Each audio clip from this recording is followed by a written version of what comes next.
today we are going to talk about Myasthenia gravis versus neostigmine. So in today's discussion, I would like to discuss relationship between the Myasthenia gravis and neostigmine. So today's concept is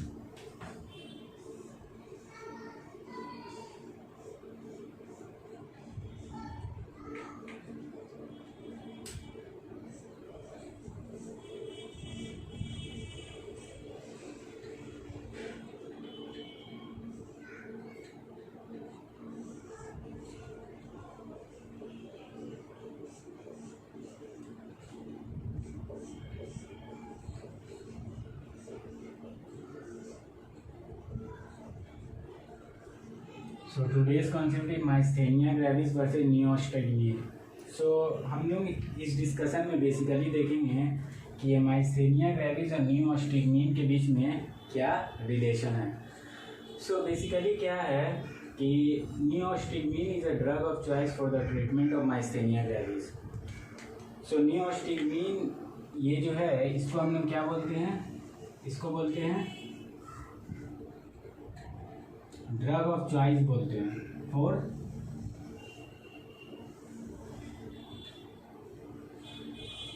treatment of myasthenia gravis. मतलब myasthenia gravis के treatment के लिए drug of choice जो है वो हम लोग का क्या है, neostigmine है. अब क्वेश्चन ये अराइज होता है कि क्यों हम लोग neostigmine को माइस्थेनिया ग्रेविस के ट्रीटमेंट में यूज़ करते हैं. क्या रीज़न है इसके पीछे कि neostigmine को हम लोग सिलेक्ट करते हैं for the treatment of myasthenia gravis. इस चीज़ को समझने के लिए हम लोग को पहले माइस्थेनिया ग्रेविस को समझना पड़ेगा.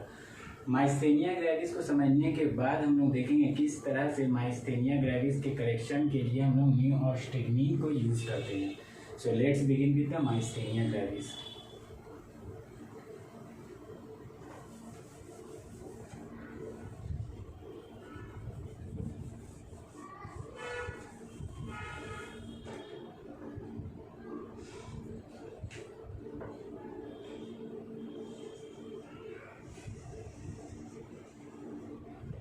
Myasthenia gravis is defined as an autoimmune disorder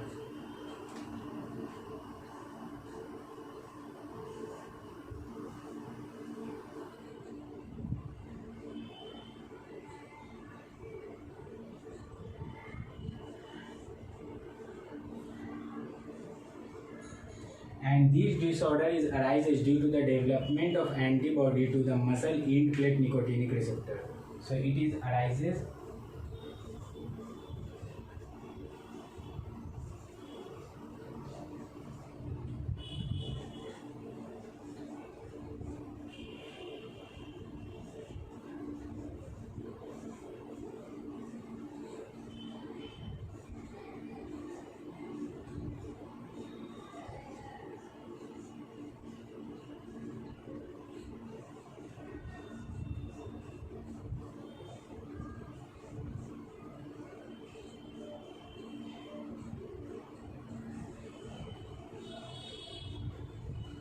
receptor.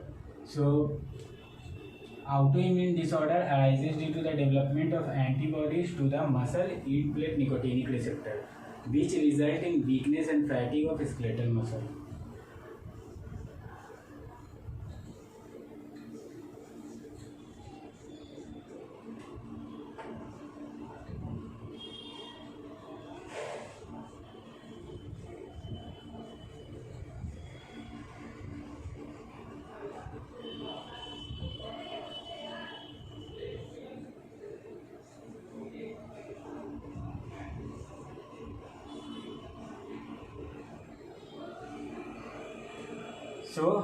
This is the definition of myasthenia gravis. क्या है definition?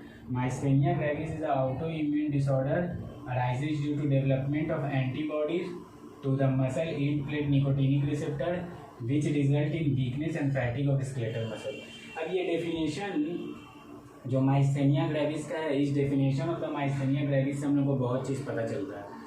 For example, autoimmune disorder, it represent the etiology of myasthenia gravis.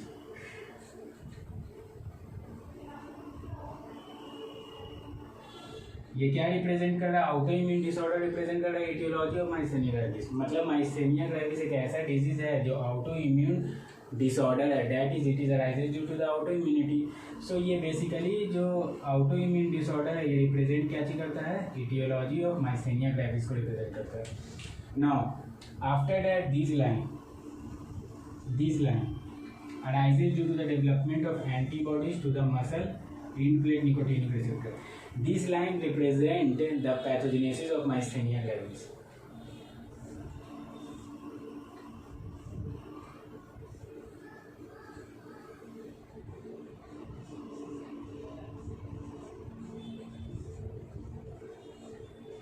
This line represent the pathogenesis of myasthenia gravis. ये line बता रहा है कि myasthenia gravis एक ऐसा disease है जो अराइजेस होता है। क्यों अराइजेस होता है? तो एंटीबॉडीज का फॉर्मेशन हो जाता है। किसके अगेंस्ट में? तो muscle end plate nicotinic receptor के against. Muscle end plate nicotinic receptor के अगेंस्ट एंटीबॉडीज का फॉर्मेशन हो जाता है, जिसके वजह से ऑटो इम्यून डिसऑर्डर का जनरेशन होता है। ऑटो इम्यून डिजीज एक प्रेसिपिटेट होता है जिसको माइस्थेनिया ग्रेविस कहते हैं।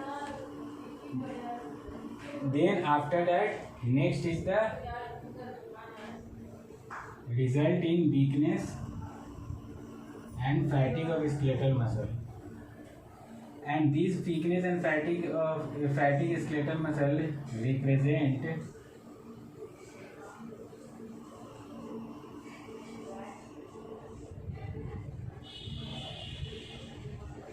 Represent the clinical features. ये लाइन रिप्रेजेंट कर रहा है क्लिनिकल फीचर्स को। ये बता रहा है कि माइस्थेनिया ग्रेविस एक ऐसा डिजीज है जिस डिजीज में क्या होता है? स्केलेटल मसल का वीकनेस हो जाता है एंड स्केलेटल मसल में फैटिग आ जाता है। एंड एज वेल एज ये लाइन ये भी रिप्रेजेंट कर रहा है कि what is the clinical site of myasthenia gravis. Myasthenia gravis का क्लिनिकल साइट क्या है? Skeletal muscle. सो ये result in weakness and fatigue of skeletal muscle, ये लाइन रिप्रेजेंट कर रहा है clinical features of the myasthenia gravis. So अगर किसी पर्सन में माइस्थेनिया ग्रेविस हुआ, फॉर एग्जांपल कोई ए पर्सन है, अगर इस ए पर्सन में माइस्थेनिया ग्रेविस हुआ तो इसका एटियोलॉजी क्या होगा?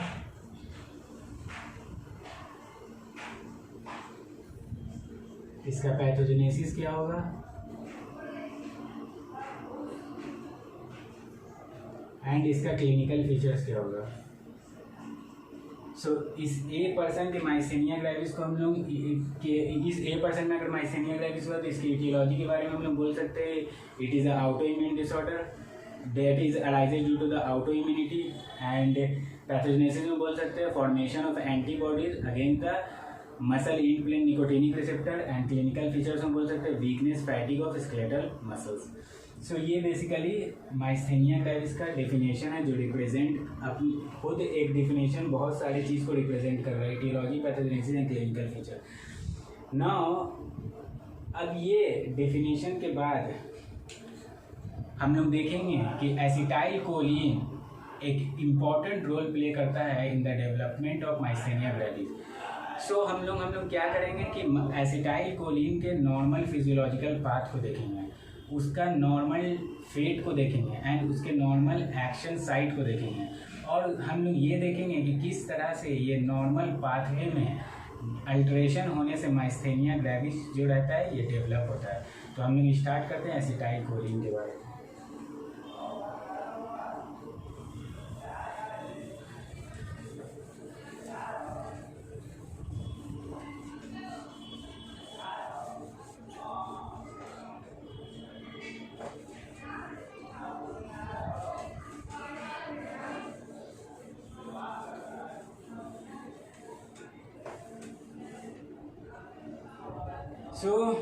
हम लोग बात करेंगे एसिटाइल कोलिन के बारे में।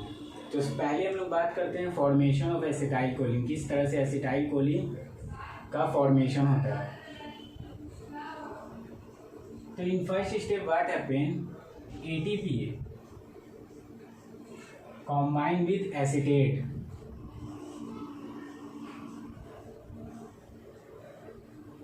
and coenzyme A, and this combination leads to the formation of acetyl coenzyme A, and this formation reaction is known as acetate activating reaction.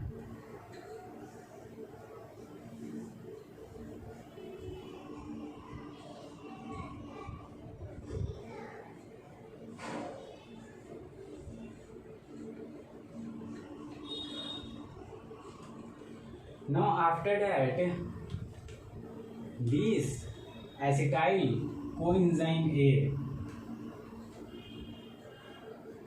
combined with choline in presence of enzyme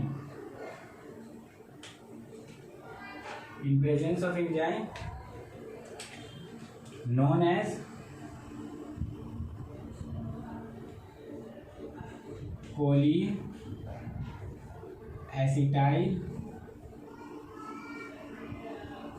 transferase, and this leads to the formation of our product, that is acetyl choline. So इस तरह से basically acetyl choline का क्या होता है, formation होता है.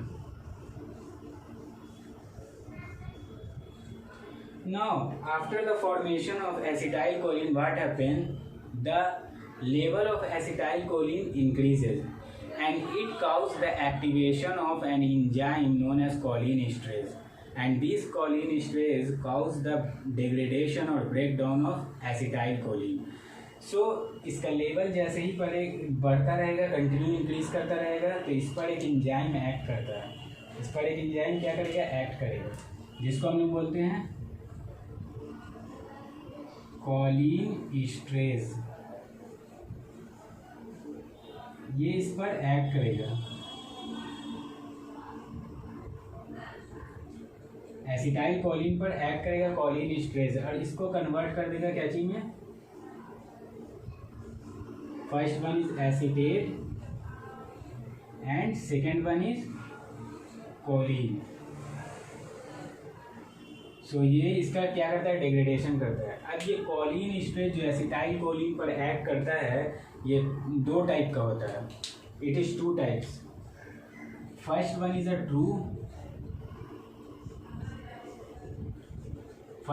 True cholinesterase and second one is pseudo cholinesterase. और इस ट्रू कोलिनेस्टरेज को हम लोग क्या बोलते हैं, एसिटाइल कोलिनेस्टरेज. सो ट्रू कोलिनेस्टरेज को हम लोग क्या बोले, एसिटाइल कोलिनेस्टरेज.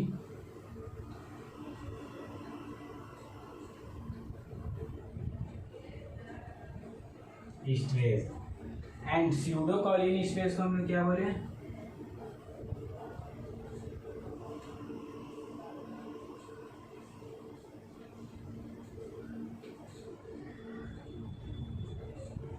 ब्यूटाइराइल कोलिनेस्टरेज. तो कोलिनेस्टरेज बेसिकली टू टाइप्स हो गया, एसिटाइल कोलिनेस्टरेज एंड ब्यूटाइराइल कोलिनेस्टरेज. तो ये दो टाइप का कोलिनेस्टरेज ऐड किया, और इस एसिटाइल कोलिन का क्या कर दिया, डिग्रेडेशन कॉज कर दिया, इसको कन्वर्ट कर दिया एसिटेट एंड कोलिन में. नाउ आफ्टर दैट ये एसिटाइल कोलिन का फॉर्मेशन हो गया, इसका डिग्रेडेशन भी हो गया. अब ये एसिटाइल कोलिन एक्ट कहाँ करता है, तो ये एसिटाइल कोलिन एक रिसेप्टर्स पर एक्ट करता है, जिसको कोलिनोसेप्टर कहते हैं. तो ये एसिटाइल कोलिन कहाँ एक्ट करेगा,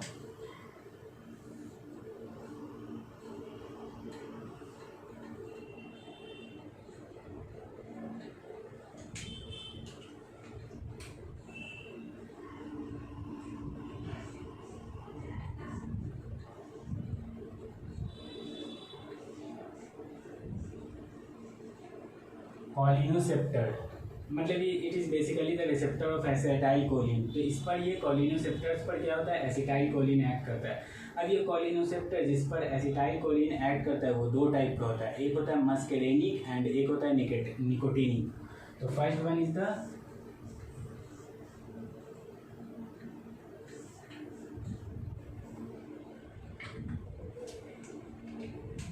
is the मस्केरेनिक.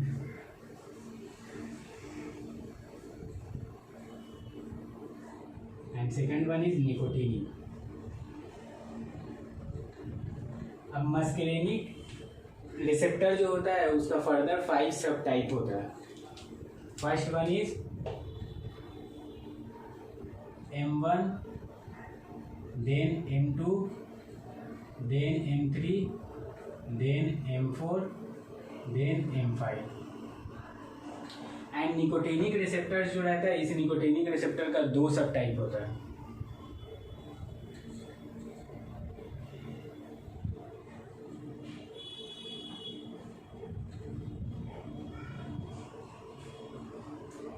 First one is NN and second is NN। So basically हम लोग को ये मस्कुलिनिक रिसेप्टर से माइस्थेनिया ग्रेविस में मतलब नहीं है, हम लोग को निकोटिनिक के NN रिसेप्टर से मतलब नहीं है, हम लोग को मतलब किससे है, NM रिसेप्टर से, जो कहाँ प्रेजेंट रहता है, muscle end plate of skeletal muscle, मतलब end plate of skeletal muscle पर ये NM रिसेप्टर्स प्रेजेंट रहता है। तो हम लोग को माइस्थेनिया ग्रेविस में इस NM रिसेप्टर से मतलब है। अब देखो नॉर्मल कंडीशन में क्या होता है, नॉर्मल कंडीशन में क्या होता है कि एसिटाइल कोलिन रिलीज हुआ, एसिटाइल कोलिन रिलीज होने के बाद क्या हुआ, ये एसिटाइल कोलिन ऐड किया NM रिसेप्टर पर, NM रिसेप्टर पर जैसे ही ऐड करता है तो ये स्केलेटल मसल को का कॉन्ट्रैक्शन कराता है, स्केलेटल मसल को फोर्स प्रोवाइड करता है टू कॉन्ट्रैक्ट। तो स्केलेटल मसल का क्या होता है, कॉन्ट्रैक्शन होता है, स्केलेटल मसल एक्टिव रहता है, उसकी एक्टिविटी कंटिन्यूअस रहती है, मतलब उसकी एक्टिविटी को ये मेंटेन कर देता है। तो कोई भी जैसे कि फंक्शन परफॉर्म करना है, मस्कुलो स्केलेटल फंक्शन परफॉर्म करना है, तो उसमें क्या होता है कि स्केलेटल मसल का कॉन्ट्रैक्शन होना ज़रूरी है। तो ये स्केलेटल मसल का कॉन्ट्रैक्शन इस केस में होगा, जैसे एसिटाइल कोलिन रिलीज हुआ, ये एसिटाइल कोलिन क्या किया, NM रिसेप्टर पर ऐड किया और स्केलेटल मसल को एक्टिविटी प्रोवाइड किया, दैट इज कॉन्ट्रैक्शन। ये तो नॉर्मल कंडीशन में हो गया। लेकिन माइस्थेनिया ग्रेविस में ऐसा क्या हुआ कि माइस्थेनिया ग्रेविस में weakness and fatigue of skeletal muscle arises हो गया। तो बेसिकली क्या हुआ, माइस्थेनिया ग्रेविस में एंटीबॉडीज़ का फॉर्मेशन हुआ, एंटीबॉडीज़ का फॉर्मेशन हुआ, ऑटो इम्यून एंटीबॉडीज़ का फॉर्मेशन हुआ। और ये एंटीबॉडीज़ बेसिकली 2 टाइप्स का होता है। First is a acetyl choline receptor antibody and second is a MuSK antibody which is a muscle specific tyrosine kinase antibody. Now, acetylcholine receptor antibodies is formed in 60% cases and muscle-specific tyrosine kinase antibody is formed in 40% cases। तो antibodies का formation हुआ किसमें, myasthenia gravis के case में। तो हम लोग यहाँ पर बोल देते हैं कि एंटीबॉडीज का फॉर्मेशन हुआ, और ये एंटीबॉडीज 2 टाइप्स का था। First one is the acetylcholine receptor antibody and second one is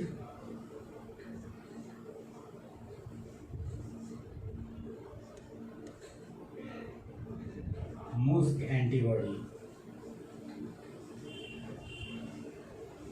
full form of MuSK is muscle specific tyrosine kinase. So अब ये हम लोग देखते हैं ये एंटीबॉडीज़ के फॉर्मेशन होने की वजह से क्या हुआ। देखो क्या होता है कि ये एंटीबॉडीज जैसे फॉर्म हुआ, तो ये एंटीबॉडीज, फर्स्ट एंटीबॉडी ये 60% केसेस में फॉर्म होता है and this is form in 40% cases.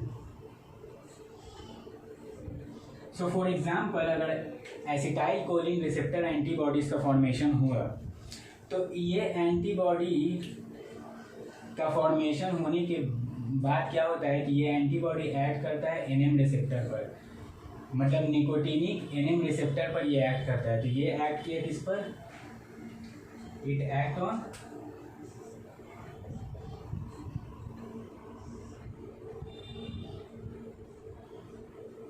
NM receptor पर ऐड किया। अब NM रिसेप्टर पर ऐड करके इसके मॉर्फोलॉजी में ये अल्टरेशन क्रिएट कर देता है, जिसकी वजह से क्या होता है कि अब एसिटाइल कोलिन इस NM रिसेप्टर से बाइंड नहीं हो पाता है। एसिटाइल कोलिन NM रिसेप्टर से जब बाइंड नहीं होगा तो ये मसल का कॉन्ट्रैक्शन नहीं कराएगा, मसल का कॉन्ट्रैक्शन नहीं कराएगा तो मसल फाइनली क्या हो जाएगा, वीक हो जाएगा, मसल फाइनली फैटिक हो जाएगा। तो ये बेसिकली इस तरह से मसल को वीक करता है, मसल को फैटिक करता है। Okay, now after that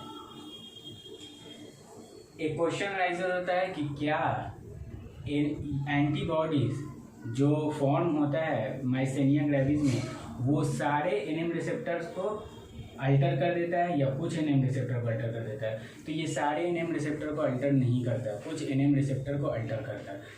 so for example हम लोग कंसीडर कर लेते हैं कि 70% एनएम रिसेप्टर को ये क्या कर दिया, अल्टर कर दिया।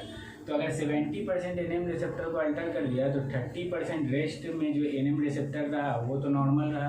तो उस 30% एनएम रिसेप्टर पे क्या होगा, एसिटाइल कोलिन बाइंड कर जाता है। लेकिन एक फेनोमेना अराइजेज होता है माइस्थेनिया ग्रेविस में, वो क्या होता है कि एसिटाइल कोलिन जब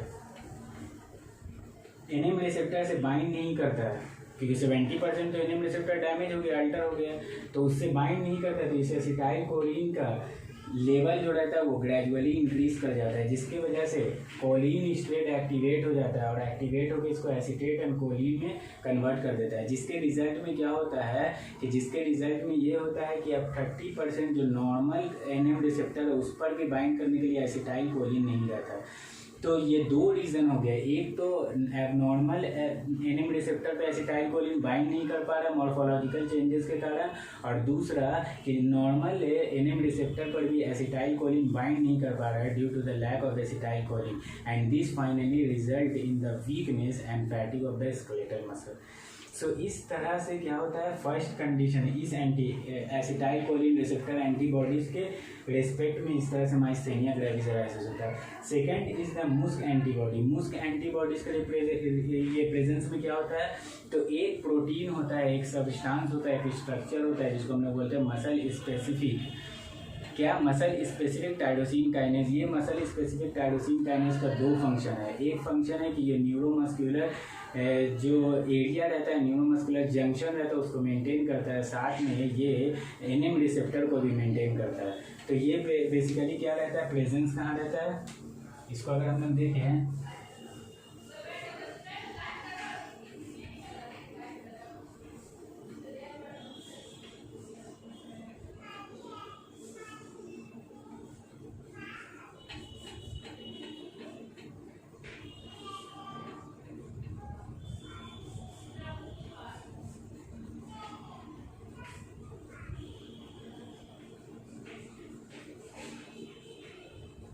सो बेसिकली क्या होता है, ये न्यूरोमस्कुलर जंक्शन है। सो न्यूरोमस्कुलर जंक्शन के इस एरिया में फॉर एग्जांपल प्रेजेंट है हम लोगों का मुस्क। तो ये मुस्क क्या करेगा, ये मुस्क पहला काम करता है कि न्यूरोमस्कुलर जंक्शन को मेंटेन करता है, एज वेल एज जो ये रिसेप्टर है, इस रिसेप्टर को ये क्या करता है, मेंटेन करता है, मतलब एनएम रिसेप्टर को ये मेंटेन करता है। तो इसके अगेंस्ट जब एंटीबॉडीज का फॉर्मेशन हो जाता है तो ये मेंटेनेंस खत्म हो जाता है, जिसकी वजह से जो नॉर्मल फंक्शन एसिटाइल कोलिन का रहता है वो नॉर्मल फंक्शन फुलफिल नहीं हो पाता है, और रिजल्ट हो जाता है क्या चीज़, वो जो कॉन्ट्रैक्शन क्रिएट हो रहा था मसल्स में वो कॉन्ट्रैक्शन नहीं हो पाता, जो नॉर्मल कंडीशन में कॉन्ट्रैक्शन हो रहा था, क्योंकि डिपोलराइजेशन जो रहता है वो डिपोलराइजेशन नहीं हो पाता है end plate of the muscles का, and which result in abnormal types of muscle activity, and this finally precipitate in fatigue and the weakness of the skeletal muscle. So इस तरह से फाइनली बेसिकली ये क्या हुआ कि माइस्थेनिया ग्रेविस अराइजेस हुआ। अब इस माइस्थेनिया ग्रेविस को करेक्ट करने के लिए नियोस्टाइगमीन हम लोग ड्रग ऑफ चॉइस लेते हैं। नियोस्टाइगमीन को ड्रग ऑफ चॉइस सेलेक्ट करते हैं, वो क्यों हम लोग सेलेक्ट करते हैं ये देखते हैं। तो नियोस्टाइगमीन क्या करता है कि नियोस्टाइगमीन सबसे पहले किस ग्रुप का ड्रग है हम लोग ये देखते हैं। तो neostigmine is a anticholinesterase, anticholinesterase group का ड्रग है। अब एंटीकोलिन स्ट्रेस ग्रुप का ड्रग दो ग्रुप में डिवाइड हो जाता है, 2 ग्रुप्स में डिवाइड हो जाता है। फर्स्ट इज द कोली reversible anticholinesterase and second is irreversible cholinesterase. So when we talk about the reversible anticholine stress, it is further divided into 2 groups. First is carbamates and second is acridine. So it is basically neostigmine is basically the carbamates group of reversible anticholine stress. ठीक है, तो इस ये एंटीकोलिन stress है जो नियोस्टिगमीन है वो basically करता क्या है। तो अगर हम बात करते हैं नियोस्टिगमीन का,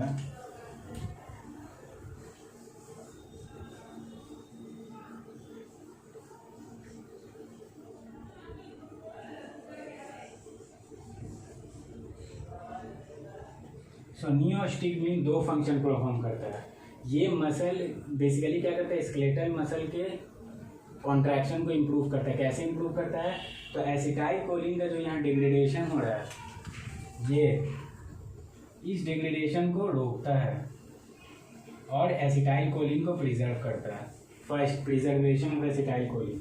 प्रिजर्वेशन एसिटाइल कोलिन के होने से क्या होगा, हम अभी एग्जांपल दिए थे कि फॉर एग्जांपल 70% रिसेप्टर डैमेज हो गया है, 30% तो बचा हुआ, उस 30% में एसिटाइल कोलिन एक्ट करता है। तो प्रिजर्वेशन ऑफ एसिटाइल कोलिन से क्या होगा कि वो 30% रिसेप्टर पे एसिटाइल कोलिन एक्ट करेगा। सेकेंड फंक्शन क्या करता है कि जो एनएम रिसेप्टर मॉर्फोलॉजिकली अल्टर्ड हो गया, जिस पर एसिटाइल कोलिन एक्ट नहीं करता है, उस पर ये नियोस्टिग्मिन डायरेक्टली जाकर के एक्ट करता है और काउज करता है depolarization of the end plate. Muscle end plate का डिपोलराइजेशन करता है, मतलब डायरेक्टली इस रिसेप्टर पर एक्ट करके डिपोलराइजेशन करता है और फाइनली क्रिएट करता है मसल कॉन्ट्रैक्शन। तो जो फंक्शन माइस्थेनिया ग्रेविस में एसिटाइल कोलिन का फुलफिल नहीं हो पा रहा था, वो फंक्शन नियोस्टिग्मिन फुलफिल कर दिया। दोनों फंक्शन फुलफिल कर दिया, एक एसिटाइल कोलिन का प्रिजर्वेशन करा दिया और दूसरा एनएम रिसेप्टर पर भी एक्ट करके उसके फंक्शन को फुलफिल कर दिया। सो इस तरह से नियोस्टिग्मिन वर्क करता है, माइस्थेनिया ग्रेविस को क्योर करता है और माइस्थेनिया ग्रेविस को इनकाउंटर करता है। अब इसके बाद क्या होता है कि एक नियोस्टिग्मिन का एक एडवांटेजेस होता है, क्लिनिकल एडवांटेज। वो क्लिनिकल एडवांटेज क्या होता है कि neostigmine is a water soluble reversible anticholinesterase that's due to its water solubility it does not cross B3, that is blood brain barrier को ये क्रॉस नहीं कर पाता है। अब ब्लड ब्रेन बैरियर को क्रॉस नहीं करने की वजह से ये CNS टॉक्सिसिटी नहीं क्रॉस करता है। And second is the disadvantage, one disadvantage of neostigmine is that neostigmine also act on the muscarinic receptor. अब यहाँ भी मस्करेनिक रिसेप्टर पे तो एक्ट करने की कोई ज़रूरत नहीं है, लेकिन नियोस्टिग्मिन की कैरेक्टरिस्टिक होती है कि वो सिलेक्टिव मस्करेनिक रिसेप्टर पर एक्ट करता है और काउज करता है मस्करेनिक टॉक्सिसिटी, मस्करेनिक टॉक्सिसिटी को काउज करता है। तो अब सेलेक्टिव मस्करेनिक टॉक्सिसिटी को काउज जब कर रहा है तो हम लोग को ऐसा नहीं लगता है कि कोई ऐसा ड्रग दे जो सेलेक्टिव मस्करेनिक ब्लॉकर हो, सेलेक्टिव मस्करेनिक ब्लॉकर हो, जो सेलेक्टिव मस्करेनिक रिसेप्टर पर नियोस्टिग्मिन एक्ट करके उसको एक्टिवेट कर रहा है, उसकी टॉक्सिसिटी क्रिएट कर रहा है। तो कुछ ऐसा ड्रग दें जो उस रिसेप्टर को ब्लॉक कर दे और नियोस्टिग्मिन के फंक्शन को इनहिबिट कर दे। तो ये ड्रग हम लोग एट्रोपिन देते हैं। एट्रोपिन ड्रग एक ऐसा ड्रग है जो सेलेक्टिव मस्करेनिक रिसेप्टर ब्लॉकर है, जो मस्करेनिक रिसेप्टर पर एक्ट करके उसको ब्लॉक करता है। तो नियोस्टिग्मिन के ट्रीटमेंट के थेरेपी के साथ अगर हम लोग एट्रोपिन को ऐड कर देते हैं तो muscarinic side effect muscarinic side effect जो रहता है किसका, मस्करेनिक साइड इफेक्ट जो नियोस्टिग्मिन का रहता है वो हम लोग को नहीं दिखता है। तो बेसिकली क्या हुआ यहाँ पर, इसमें हम लोग को बेसिकली क्या हुआ कि नियोस्टिग्मिन किस तरह से फर्क किया, तो नियोस्टिग्मिन एसिटाइल कोलिन के को प्रिजर्व कराया। कैसे प्रिजर्व कराया, तो इसके डिग्रेडेशन को खत्म कर दिया। एंड सेकेंड, नियोस्टिग्मिन जो था वो एनएम रिसेप्टर पर डायरेक्टली एक्ट किया और एनएम रिसेप्टर पर डायरेक्टली एक्ट करके क्या कराया, इंड प्लेट का डिपोलराइजेशन कराया। इंड प्लेट के डिपोलराइजेशन कराने से मसल कॉन्ट्रैक्शन हुआ, स्केलेटल मसल प्रॉपर फंक्शन किया। और उसके बाद हम लोग देखें नियोस्टिग्मिन के क्लिनिकल एडवांटेजेस होता है, क्लिनिकल डिसएडवांटेजेस होता है। नाउ इसके बाद एक क्वेश्चन अराइजेस होता है कि बहुत कोई ये क्वेश्चन पूछते हैं कि why neostigmine is use, why not physostigmine is use. जैसे फिसोस्टिग्मिन जो रहता है वो भी तो एक कार्बामेट्स ग्रुप का ही एंटीकोलिन स्ट्रेस ड्रग है। हम लोग बात करें किसका,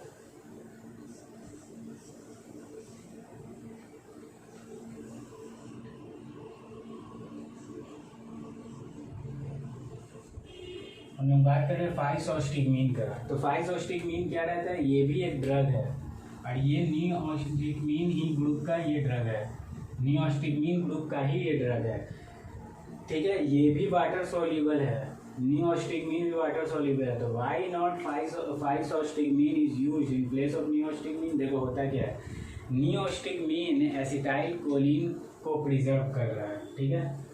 फाइसोस्टिगमीन भी एसिटाइल कोलिन को प्रिजर्व करता है, लेकिन ये सिर्फ नियोस्टिगमीन अगर एसिटाइल कोलिन को सिर्फ प्रिजर्व करता है तो ये माइस्थेनिया ग्रेविस को क्योर नहीं कर पाता जब तक नहीं ये एनएम रिसेप्टर पर डायरेक्टली एक्ट करके डिपोलराइजेशन करता है इंड प्लेट का। तब तक अगर ये डिपोलराइजेशन इंड प्लेट का नहीं करता तो इसके वजह से क्या होता है कि ये माइस्थेनिया ग्रेविस को क्योर नहीं कर पाता, और फाइसोस्टिगमीन ये काम नहीं कर पाता है। फाइसोस्टिगमीन कभी भी एनएम रिसेप्टर पर डायरेक्टली एक्ट नहीं करता है। That's why physostigmine is not a drug of choice in case of myasthenia gravis. Neostigmine is a drug of choice in case of myasthenia gravis, sorry.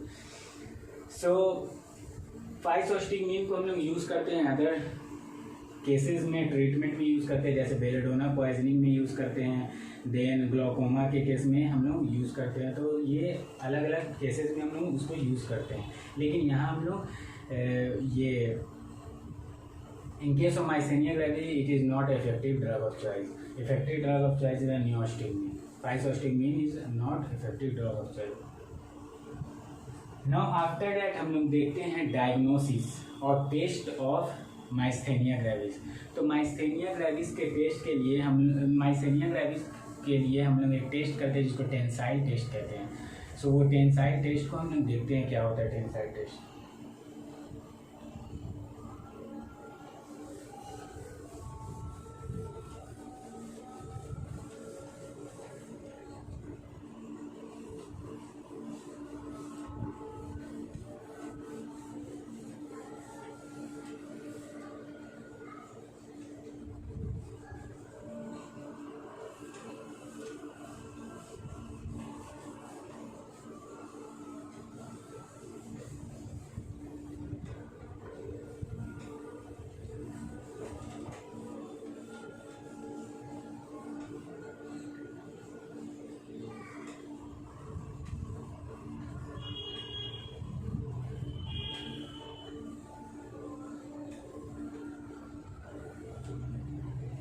सो हम tensile test देखने से पहले दो term को समझेंगे। First one is Tensilon and second one is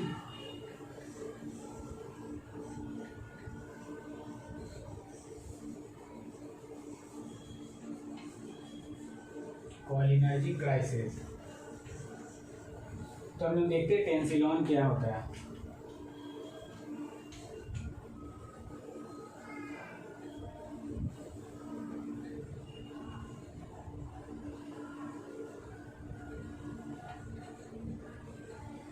so एक कार्बेमेथिक group का anti कोलिनिस्टेरेज drug है जिसको बोलते हैं हम लोग इड्रोफोनियम। ये इड्रोफोनियम ही ड्रग को हम लोग टेंसिलॉन कहते हैं, जिसको टेंसाइल टेस्ट में यूज़ करते हैं। अब ये टेंसिलॉन जो है इसको हम लोग एक टर्म में ऐसे डिफाइन कर सकते हैं, एक लाइन में ऐसे डिफाइन कर सकते हैं, it is a water soluble short acting reversible procholinergic agent. इसको कैसे डिफाइन करते हैं?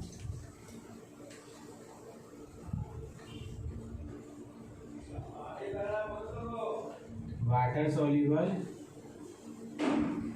शॉर्ट एक्टिंग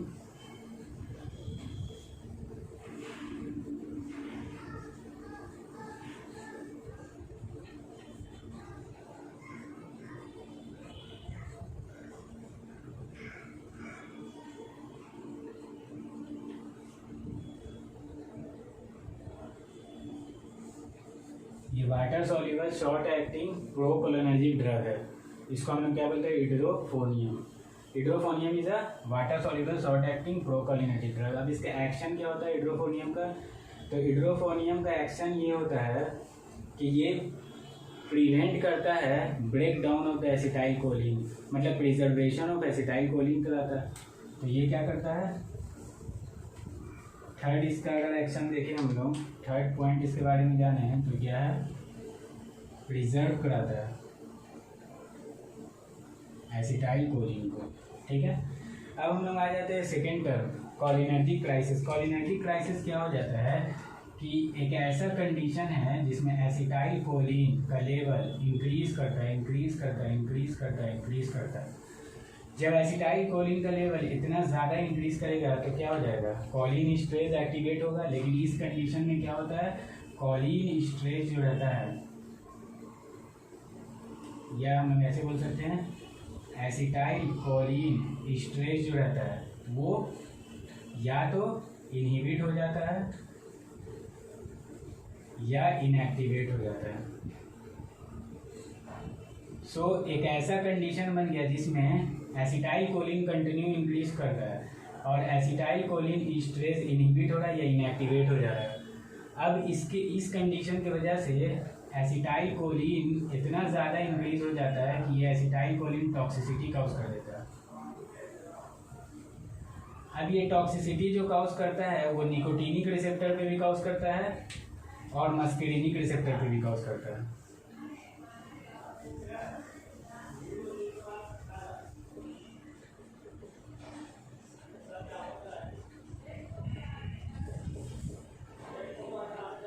ठीक है, तो टॉक्सिसिटी मस्करीनिक रिसेप्टर पे भी होता है, निकोटीनिक रिसेप्टर पे भी होता है। तो ये टॉक्सिसिटी बेसिकली क्लिनिकली किस फॉर्म में दिखता है, तो क्लिनिकली दिखता है increase the cramp activity, body में क्रैम्प्स बहुत ज़्यादा बढ़ जाएगा, सैलिवेशन बढ़ जाएगा, लैक्रिमेशन बढ़ जाएगा, डायरिया पेशेंट में दिखने लगेगा। साथ ही साथ क्या हो जाएगा, विजन जो रहेगा ब्लडी हो जाएगा, ब्लडी विजन पेशेंट में दिखेगा। तो ये सब बेसिकली दिखेगा इन केस ऑफ कॉलिनर्जिक क्राइसिस। तो ये दो टर्म था जो हम लोग को समझना ज़रूरी है टेंसाइल टेस्ट से पहले। First the Tensilon and second is cholinergic crisis. अब हम लोग देखते हैं टेंसाइल टेस्ट होता क्या है।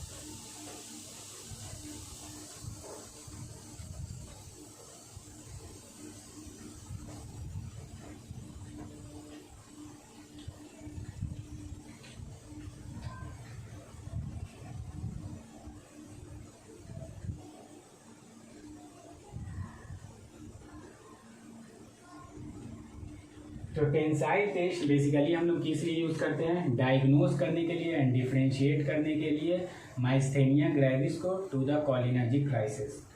सो इसको किस लिए यूज़ करते हैं हम लोग,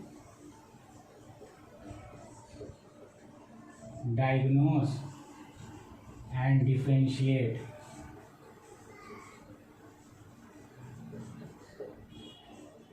किसको डायग्नोज एंड डिफ्रेंशिएट करते हैं, माइस्थेनिया ग्रेविस को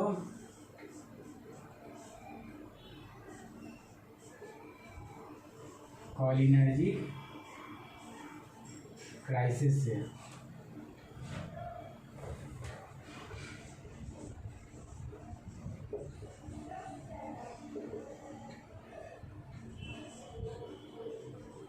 ग्रेविस को कॉलिनर्जिक क्राइसिस से हम लोग डिफ्रेंशिएट करते हैं। तो इस टेस्ट में हम लोग बेसिकली क्या करते हैं कि इस टेस्ट में हम लोग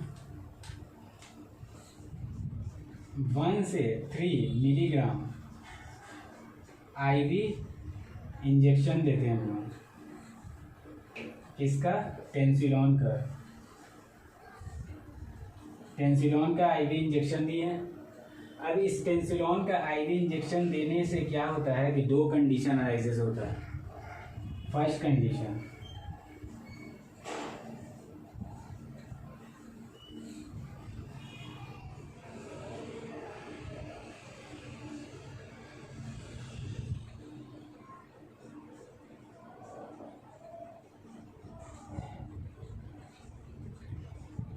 तो क्या होता है कि जैसे ही हम लोग 1 to 3 मिलीग्राम आईवी इंजेक्शन दिए टेंसिलॉन का, तो टू कंडीशन राइज हुआ। फर्स्ट कंडीशन रिप्रेजेंट करेगा माइस्थेनिया ग्रेविस को।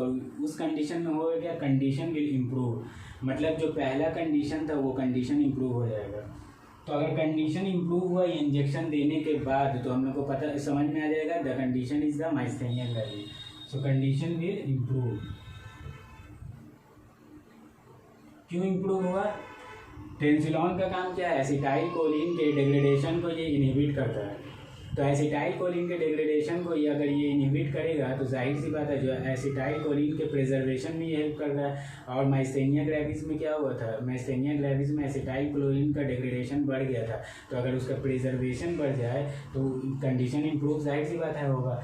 तो इसका इंजेक्शन देने के बाद अगर कंडीशन इंप्रूव हुआ तो ये रिप्रेजेंट करता है माइस्थेनिया ग्रेविस। लेकिन अगर कंडीशन वर्सन हो गया और ख़राब हो गया तो ये रिप्रेजेंट करता है कोलिनर्जिक क्राइसिस को। क्यों? क्योंकि अगर एसिटाइल कोलिन का लेवल तो कोलिनर्जिक क्राइसिस में और बढ़ा हुआ था, ऐसे ही जो थोड़ा बहुत डिग्रेडेशन हो रहा था उस एसिटाइल कोलिन का भी ये क्या करा दिया, प्रिजर्वेशन करा दिया। क्योंकि टेंसिलॉन क्या कराता है, एसिटाइल कोलिन का प्रिजर्वेशन कराता है, तो उस एसिटाइल कोलिन का भी ये प्रिजर्वेशन करा दिया, जिसकी वजह से क्या हो गया कि कोलिनर्जिक क्राइसिस के केस में ये कंडीशन टेंसिलॉन का देने की वजह से, इंजेक्शन देने की वजह से कंडीशन और वर्सन हो जाता है और ख़राब हो जाता है। So this is basically all about the today's discussion, that is myasthenia gravis and neostigmine. That is what is the relation between the myasthenia gravis and neostigmine. Thank you.